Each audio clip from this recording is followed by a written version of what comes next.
Olá, queridas irmãs, queridos irmãos, que a paz do Mestre Jesus possa envolver a todos com muito carinho, com muita luz, com muito amor.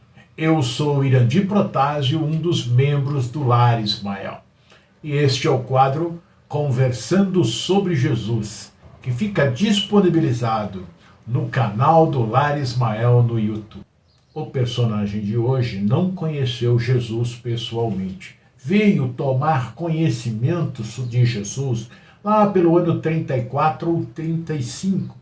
Ele teve uma participação muito importante na vida de um dos maiores apóstolos que o cristianismo teve. Gesiel, nobre, espírito delicado, com grande cultura, um amor que transcendia a tudo. Ele foi o primeiro mártir do cristianismo, por defender os ensinamentos, as ideias e o exemplo que Jesus nos trouxe. E o seu algoz foi Saulo de Tarso, mais tarde, Paulo de Tarso. É uma história muito bela, onde tem ensinamentos que nos levam a reflexões muito profundas que partiram desse espírito. Ele e sua irmã têm participação direta na transformação de Saulo em Paulo. Em Atos dos Apóstolos, a primeira referência que é feita a Estevão se encontra no capítulo 6, versículos 5 e seguintes, ao relatar a escolha dos diáconos, aqueles que servem, para a igreja de Jerusalém, que era a casa do caminho, figurando o seu nome em primeiro lugar na lista dos 7 escolhidos. Os apóstolos precisavam escolher alguns daqueles discípulos para auxiliá-los, e Estevão foi o primeiro nome a ser escolhido, segundo consta no Atos dos Apóstolos. Emmanuel, no entanto, ao enfocar a saga de Paulo de Tarso, inicia sua maravilhosa narrativa com a história da família Jochebed ben Jared, no ano 34, que se constituía do pai Jochebed, a filha Abigail, de 18 anos, e Gesiel, no vigor dos seus 25 anos. Inicia então Emmanuel dizendo que Jochebed foi insultado e agredido por soldados romanos. Ele foi pela manhã ao mercado e, dirigindo-se ao mercado, encontrou com alguns soldados romanos que acabaram insultando e batendo nele, porque ele não havia cumprimentado os soldados. Ele foi para o mercado, fez as compras que ele tinha que fazer e voltou. Quando ele estava voltando, ele encontra uma nova patrulha romana e ele fica na dúvida: eu cumprimento ou não cumprimento? E aí ele cumprimenta de forma muito cortês, muito educada. Mas o romano, achando que ele, por ser israelita, era de uma raça inferior, acaba também por insultando e batendo. E ele vai para sua casa bastante chateado, pensando em por que a sua raça era tão perseguida e muito irritado. Então ele chega no seu lar muito cansado, muito sofrido, e durante esse percurso ele vai pensando, porque naquele ano o representante de César em Corinto, aonde ele morava com a sua família, era Licínio Minúcio. E esse Licínio Minúcio, no passado, ele havia tomado de Jochebed grande parte da sua propriedade, deixando com um pequeno pedaço de terra para que ele cultivasse e morasse com a sua família. E ele havia voltado a Corinto e agora ele representava César novamente lá. Ele vai chegando em casa e Abigail, sua filha, percebe que ele está bastante machucado e corre ao seu encontro. E ele vai então dizer aos filhos o que aconteceu. E que ele iria no dia seguinte ter uma entrevista com Licínio Minúcio, para que ele pudesse impedir que a sua raça fosse tão maltratada. Ele, já então velho, foi esbofeteado, foi insultado pelos romanos. Estava com muita raiva dos romanos neste momento. E Gesiel tenta de todas as formas persuadir o pai de não ir conversar com o Linício. Mas o pai estava irredutível, até porque Linício havia lançado um édito dizendo que aqueles que se sentissem lesados pela autoridade romana, que tivesse algum problema, fosse até ele, que eles iriam fazer uma análise da situação e restituir aquilo que havia sido retirado ou punir aqueles que haviam afrontado os israelitas. E ele colocou na cabeça que tinha o direito e iria até lá. E foi. No dia seguinte ele foi até lá sem a anuência dos filhos. E o que ocorreu foi que o Linício Múcio acabou tomando toda a propriedade dele. Ele não lhe fez nenhuma justiça, muito pelo contrário. O que ele tinha, ele acabou tomando. Ele volta mais irritado ainda. Mas ele era um homem bom, um homem que procurava seguir a lei. Mas eram muitas injustiças que estavam acontecendo com o povo de Israel. E ele, mesmo sendo um seguidor da lei, não conseguia perdoar estas situações. E no caminho, ele, que tinha a sua propriedade ao lado da propriedade do Licínio, que ele havia tomado de vários em uma parte dele, ele faz uma coisa muito complicada, que nós vamos vendo mais para frente. Quando ele chega em casa e conta aos filhos o sequestro da propriedade, Gesiel, que é muito calmo, muito paciente, com uma fé muito grande, acaba consolando o pai com muito amor durante aquela exposição dolorosa que ele faz. E ele diz: meu pai, por que vos atemorizardes? Deus nunca é avaro de misericórdia. Os escritos sagrados nos ensinam que ele, antes de tudo, é o Pai desvelado de todos os vencidos da terra. Essas derrotas chegam e passam. Tende os meus braços e os cuidados afetuosos de Abigail. Por que lastimar, se amanhã mesmo, com o socorro divino, poderemos sair desta casa para buscar outra em qualquer parte, a fim de nos consagrarmos ao trabalho honesto? Deus não guiou o nosso povo expulso do lar através do oceano e do deserto? Por que negaria então seu apoio a nós que tanto amamos neste mundo? Ele é a nossa bússola e a nossa casa. Não choreis, meu pai. Contai conosco. Amanhã eu próprio providenciarei a nossa retirada como se faz preciso. Mas aí o pai confessa o que fez. Ele incendiou as terras do Linício, que fazem fronteira com a sua. Aquele momento foi muito difícil para os dois jovens. Mas depois de o olhar com infinito amor e profunda preocupação, o jovem abraçou-o murmurando: meu pai, por que levantastes o braço vingador? Por que não esperastes a ação da justiça divina?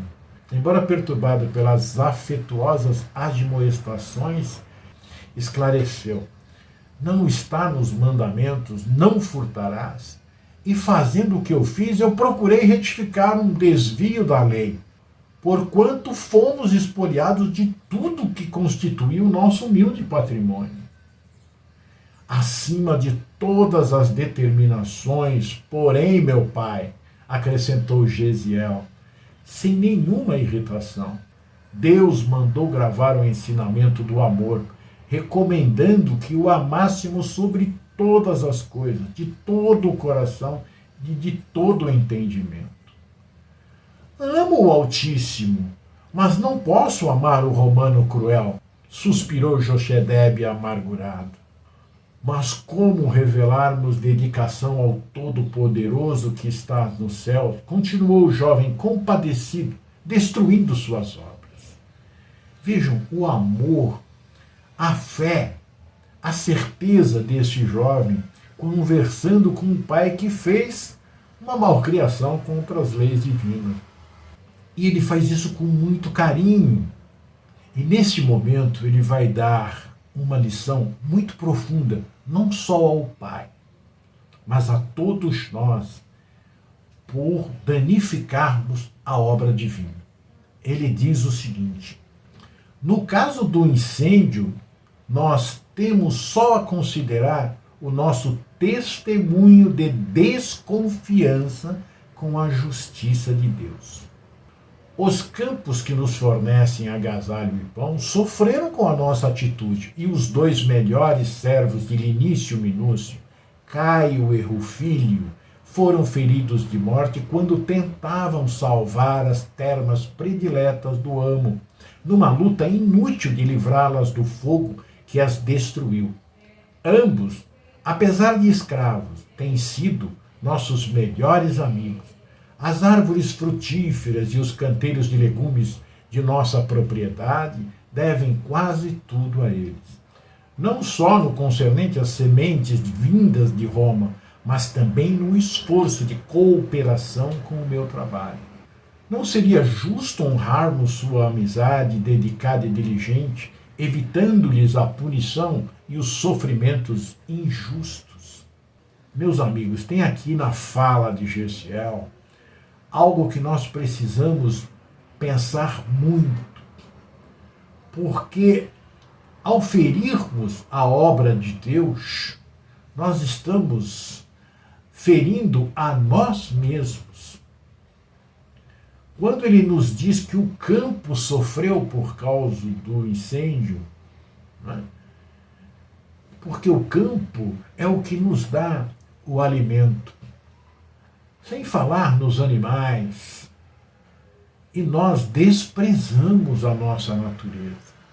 Precisamos pensar melhor como nós estamos tratando o nosso meio ambiente.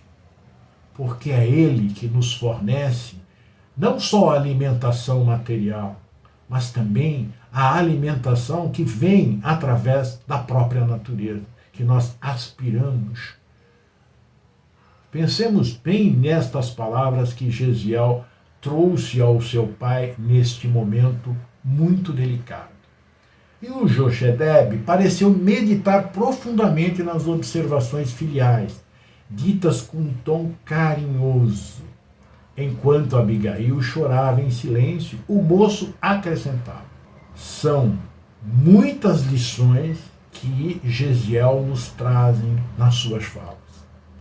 Prestemos bastante atenção para memorizarmos, pensarmos, raciocinarmos, meditarmos e colocarmos em prática no nosso dia a dia.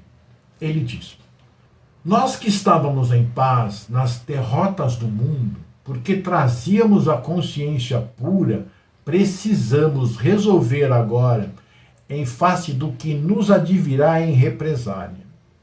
E isso acontece muitas vezes com nós. Nós recebemos lá alguma admoestação, ou somos insultados, agredidos verbalmente, e queremos ir tirar a forra. E mostra-nos, então, Gesiel, que nós deveríamos permanecer em paz confiando na justiça divina.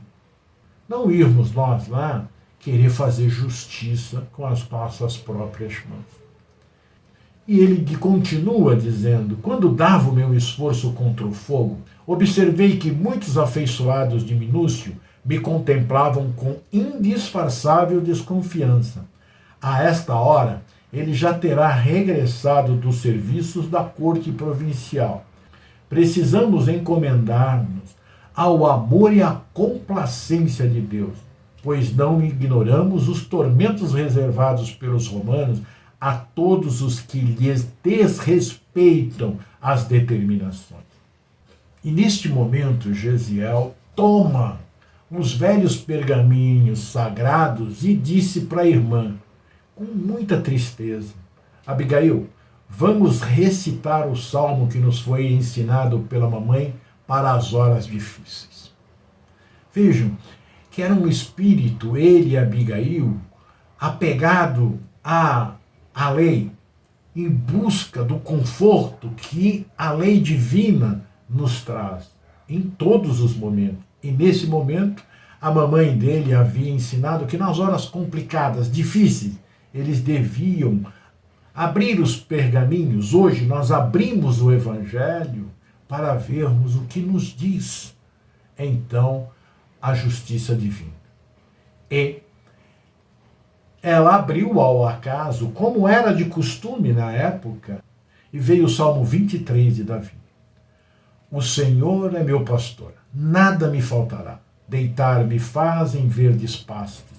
Guia-me mansamente às águas muito tranquilas, refrigera minha alma, guia-me nas veredas da justiça, por amor do seu nome. Ainda que eu andasse pelo vale das sombras da morte, não temeria mal algum, porque tu estás comigo. A tua vara e o teu cajado me consolam. Prepara-me o banquete do amor na presença dos meus inimigos. Unges de perfume a minha cabeça. O meu cálice transborda de júbilo. Certamente, a bondade e a misericórdia seguirão todos os dias de minha vida, e habitarei na casa do Senhor por longos dias. O velho Jochebed começa a compreender que todos os sofrimentos enviados por Deus são proveitosos e justos, e que todos os males procurados pela mão do homem trazem invariavelmente torturas infernais à consciência invigilante. Foram presos e levados para julgamento na manhã seguinte por Licínio Musso. Recolhidos a uma cela da prisão, os dois irmãos conversavam sobre o futuro que os aguarda. Abigail mostrou-se muito impressionada com as palavras do irmão e acentuou: estás triste? Ficastes agastado com o proceder do nosso pai? De modo algum, atalhou o moço, afagando-lhe os cabelos. Estamos em experiências que devem ter a melhor finalidade para a nossa redenção, porque de outro modo Deus não nos mandaria. A conformação com a situação que está acontecendo. E a fé. É muito belo o que esse jovem traz para todos nós. Exemplo que devemos seguir. Exemplos que Jesus nos trouxe. A jovem volveu aos seus pensamentos e perguntou: por que será que os filhos de nossa raça são perseguidos em toda parte, provando injustiça e sofrimento? Suponho, respondeu o moço, que Deus o permite a exemplo do pai amoroso que, para educar os filhos mais jovens e ignorantes, toma por base os filhos mais experientes. Enquanto os outros povos amortecem forças na dominação pela espada ou nos prazeres condenáveis, nosso testemunho ao Altíssimo, pelas dores e amarguras, multiplica em nosso espírito a capacidade de resistência, ao mesmo tempo que os outros homens aprendem a considerar, com o nosso esforço, as verdades religiosas. A jovem pareceu meditar longamente e obtemperou depois de algum instante. E já que falamos em sofrimento, como devemos esperar o dia de amanhã? Não deveremos aguardar senão desgostos e decepções, mas não esqueçamos a oportunidade de agradecer a Deus. É bastante significativo os esclarecimentos de Gesiel. Num momento muito complicado, ele mantém a sua fé, a sua perseverança, a sua serenidade. E ele diz à irmã ainda: quando experimentou a ironia da mulher, nas desditas extremas, Job teve a boa lembrança de que, se o Criador nos dá os bens para a nossa alegria, pode enviar-nos igualmente os dissabores para nosso proveito. O pai morreu açoitado diante dos dois filhos na manhã seguinte. Abigail foi socorrida pelas generosas mãos do casal Zacarias Ben-Anã e sua esposa, que haviam acabado de sofrer a morte do filho, e foi viver em uma granja na estrada de Jó. Gesiel, após sofrer bárbara tortura por espancamento, foi recolhido à prisão e encaminhado, transcorrido mais ou menos 30 dias, para o serviço das galeras romanas. A sua formação moral resistiu heroicamente à dureza das novas condições. Não se deixou vencer pelo desespero nem pelo ódio, impondo voluntariamente sua autoridade moral não apenas aos companheiros de infortúnio, mas até mesmo ao feitor. O feitor, ele ficava impressionado de ver como ele trabalhava nos remos sem reclamar e sempre com bom ânimo, dizendo coisas importantes aos seus companheiros para que reerguessem a sua moral, o seu ânimo, a sua disposição para o trabalho sem a reclamação. Mas teve um acontecimento muito importante que vai mudar a vida de Gesiel neste momento. O ilustre romano Sérgio Paulo, que se encontrava a bordo em missão política, adoeceu gravemente. Abriu-se seu corpo em chagas, de tal forma que nem seus amigos desejavam tratá-lo. A incumbência foi dada ao escravo Gesiel. Pela sua ternura, pelo seu despreendimento no auxílio ao próximo, eles acharam Gesiel aquele que poderia cuidar do patrício romano. Aí, à conta de suas preces e cuidados, a autoridade romana se restabeleceu, enquanto o escravo manifestou a mesma enfermidade. Grato pelo cuidado de Gesiel, Sérgio Paulo conseguiu opor-se ao comandante do barco que desejava jogá-lo ao mar para evitar a contaminação e o deixou em terra na costa da Palestina, munido de uma bolsa de dinheiro. E Gesiel ardia em febre, com chagas abertas em seu corpo, num barquinho foi conduzido até lá e lá deixado para que pudesse, quem sabe, ser tratado. E Gesiel, então, estava ali naquele local, muita febre, com muitas dores, com uma bolsa de dinheiro. Um homem, ao vê-lo, foi lá revistar para ver se ele tinha algum pertence, alguma coisa boa. E Gesiel, então, entrega a sua bolsa a esse homem e ele ficou tocado pela condição de Gesiel e o conduziu à casa de Efraim. Efraim era um cristão. E Efraim, então, conversa com Gesiel e diz que vai levá-lo, junto com um outro homem, à casa do caminho em Jerusalém. E assim o faz. Uma longa viagem numa carroça, e ele chega então e é recebido pelo coração generoso de Pedro. E Pedro tratou com muito carinho, como fazia com todos, e acabou curando. Depois de curado, Pedro falava de Jesus para todos aqueles que estavam ali na casa do cara. E Gesiel ficou muito curioso. E Gesiel, então, ele, enquanto estava enfermo, ele, nos seus momentos de agonia, ele falava os textos sagrados, e Pedro percebeu que ele tinha um bom conhecimento. E Pedro, então, aproveita de alguns momentos e começa a conversar com ele. Ele fica extremamente ansioso, e Pedro vai, pega uns pergaminhos de Levi, que tem as anotações sobre o Cristo, sobre o que o Cristo falou, e Gesiel, ávido, lê várias vezes e aí ele descobre que Jesus era o Messias que devia vir. Então o Messias já tinha vindo. E ele então começa a trabalhar, ajudar Pedro. Ele vai lendo, vai colhendo depoimentos dos outros apóstolos, daquelas pessoas que conviveram com Jesus, vai se assenhorando de todo o evangelho que Jesus trouxe, e aquilo toca profundamente. Ele já era cheio de fé, ele já tinha uma esperança muito grande, ele que já tinha a centelha do amor dentro de si, encontra o amor.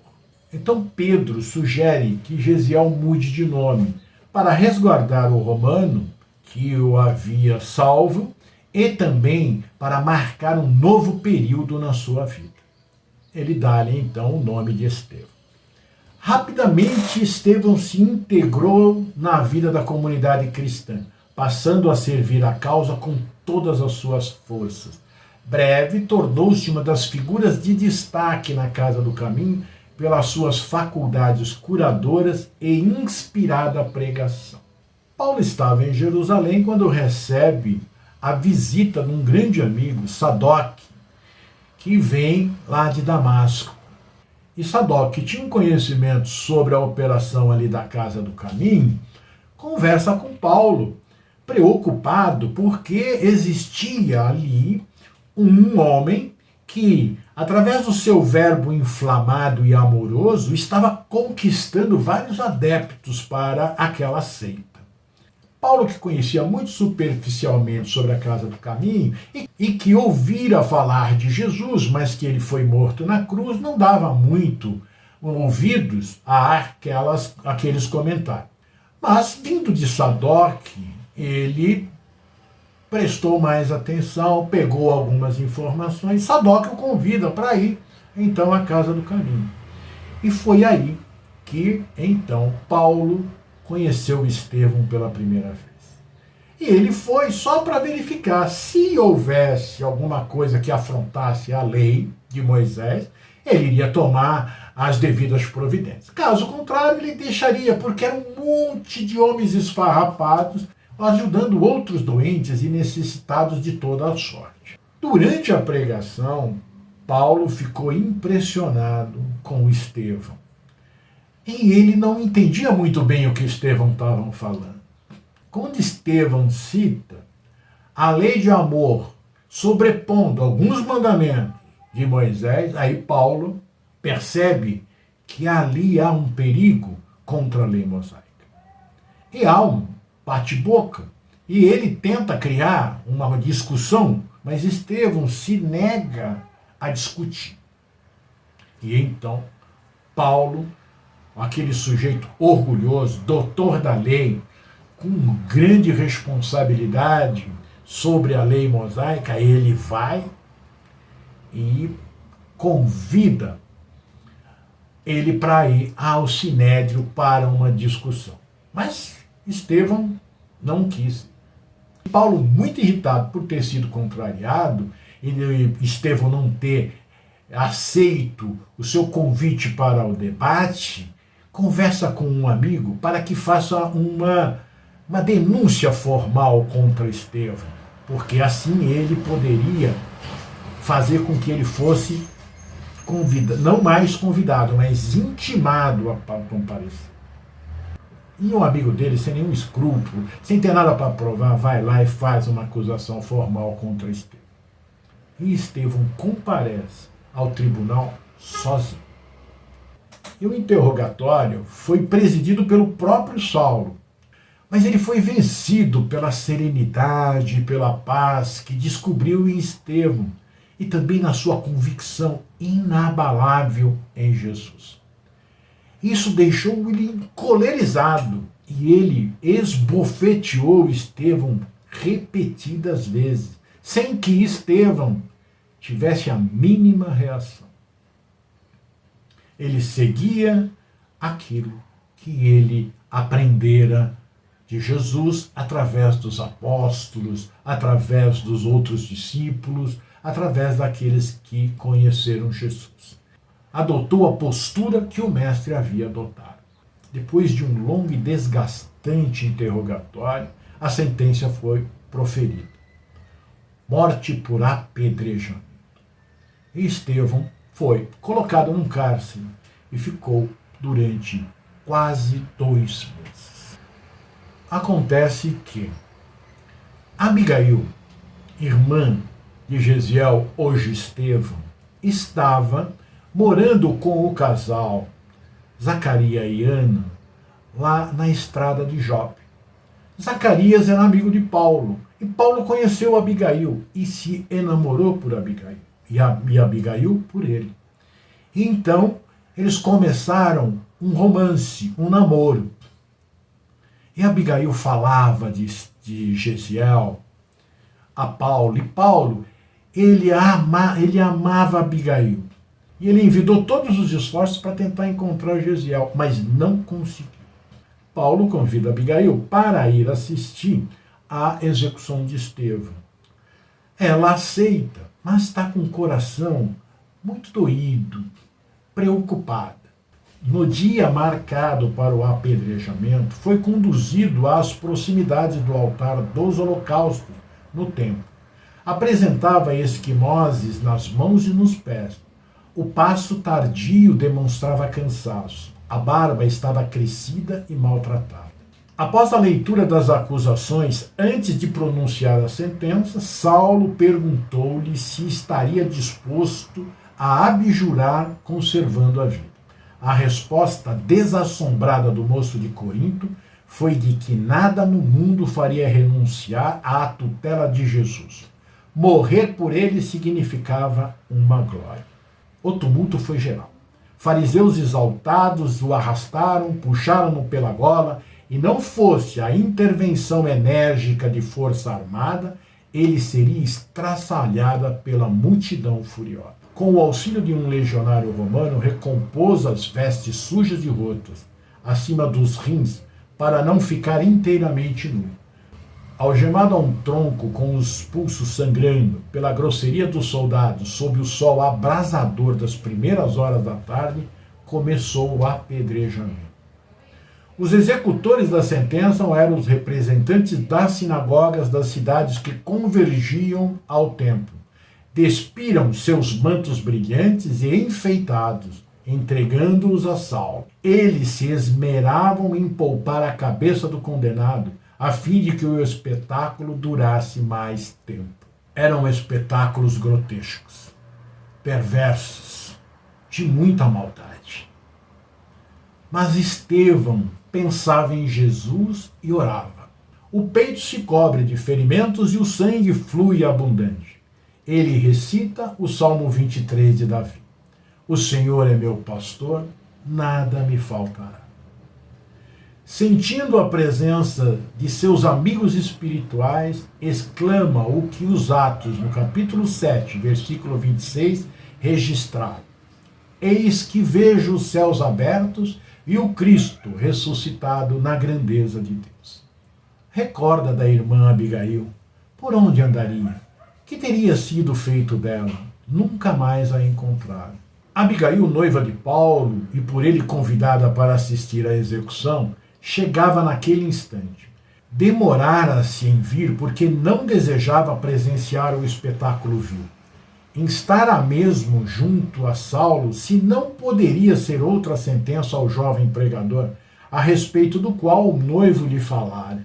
Surpresa, reconhece o irmão, e ele, ante a visão do Cristo que olhava melancolicamente para Paulo, a reconhece igualmente. Já não tem certeza se ela em espírito ali se apresenta ou se é produto de alguma alucinação pelas dores que o acometem.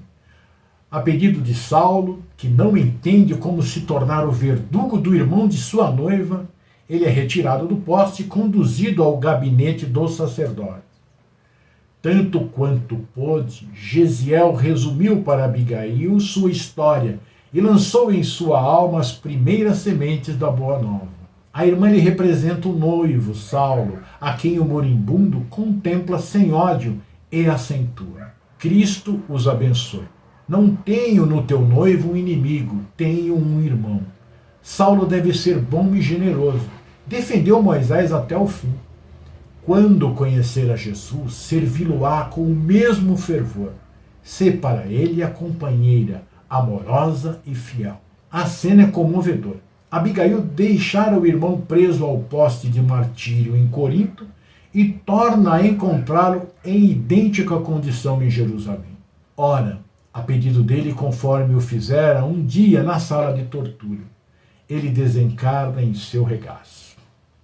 Mais tarde, quando o apóstolo dos gentios rogou socorro a Jesus, pois sentia que a tarefa estava se tornando maior do que pudesse suportar as suas forças, a doce voz do mestre lhe diria: o valor da tarefa não está na presença pessoal do missionário, mas no conteúdo espiritual do seu verbo, da sua exemplificação e da sua vida. Paulo não poderia estar presente em todas as novas comunidades, mas poderia escrever. Para tanto, Estevão ficaria agora mais junto dele, transmitindo os pensamentos de Jesus. Seria o intermediário entre o Cristo e o apóstolo. Seria ainda Estevão que, ao lado de Jesus e de Abigail, desencarnada pouco depois do irmão acometida de febre, viria receber Paulo, liberto dos laços da carne, consumada a sua decapitação. Estevão abraça o antigo perseguidor, agora servidor de Jesus, com efusão. E assim unidos, ditosos, os fiéis trabalhadores do Evangelho da Redenção seguiram as pegadas do Cristo, que demanda as esferas da verdade e da luz. O exemplo de Estevão é contagiante. A sua segurança na lei divina, a sua interpretação correta, a sua visão espiritual que o texto lhe transmite, faz com que ele o viva com intensidade em todos os momentos da sua vida. Ele não ficou chateado com o pai, ele não ficou chateado com Paulo, ele amou intensamente. Viveu todos os preceitos que Jesus trouxe para todos nós. Perdoou, auxiliou a todos, amigos e os inimigos. E é um exemplo que nós precisamos ter muito firme, muito forte.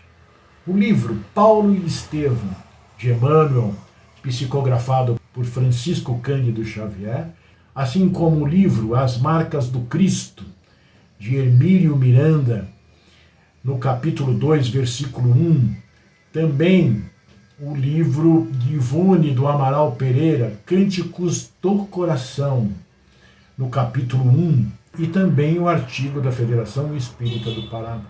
Eis aí um exemplo de como colocarmos em prática as lições de Jesus. Lembrando que Estevão não conheceu Jesus pessoalmente. Conheceu tudo aquilo que ele disse, tudo o que ele fez. Já seguia a lei divina. Já estava ali, firme, botando em prática tudo o que era possível através do amor ao próximo. E nós podemos fazer a mesma coisa. Tornar a nossa vida melhor, tornar a nossa vida mais leve. Deixemos as coisas do mundo para o mundo. Vamos usufruir do que o mundo pode nos dar, mas de forma consciente, de forma que nós possamos levar a todos aquilo que é importante. O supérfluo deixe para lá. Mas para viver no mundo, nós necessitamos da lei divina. Aí será mais tranquilo, aí será mais fácil.